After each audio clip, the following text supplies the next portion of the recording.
Selamat pagi para kader orang muda dimanapun Anda berada. Hari ini tanggal 25 Oktober.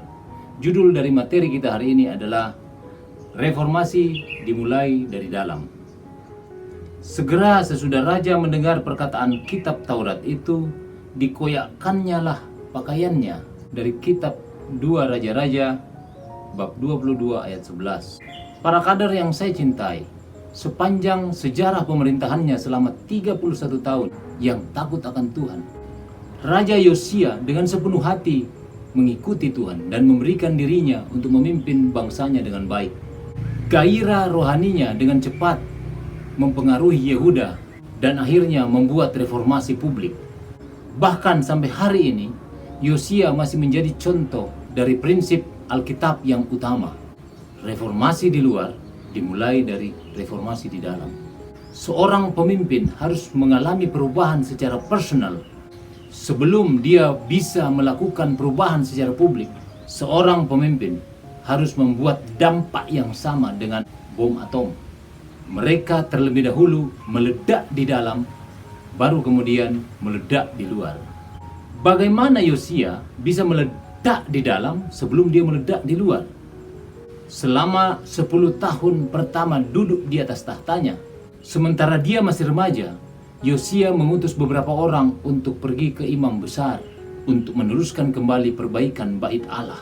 Sementara membersihkan reruntuhan, imam besar menemukan kitab Taurat.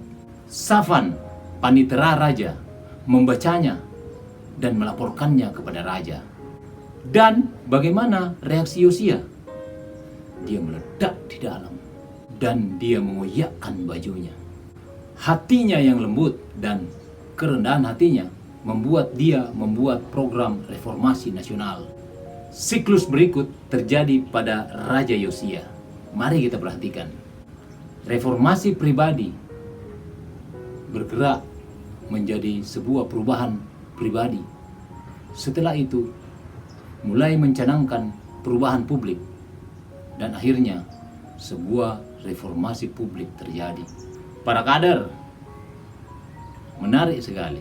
Sebelum kita bermimpi bisa merubah orang lain, apalagi sebuah bangsa, mulailah dari dalam diri Anda sendiri. Reformasi harus terjadi di dalam diri Anda sebelum Anda bisa mengadakan perubahan secara publik.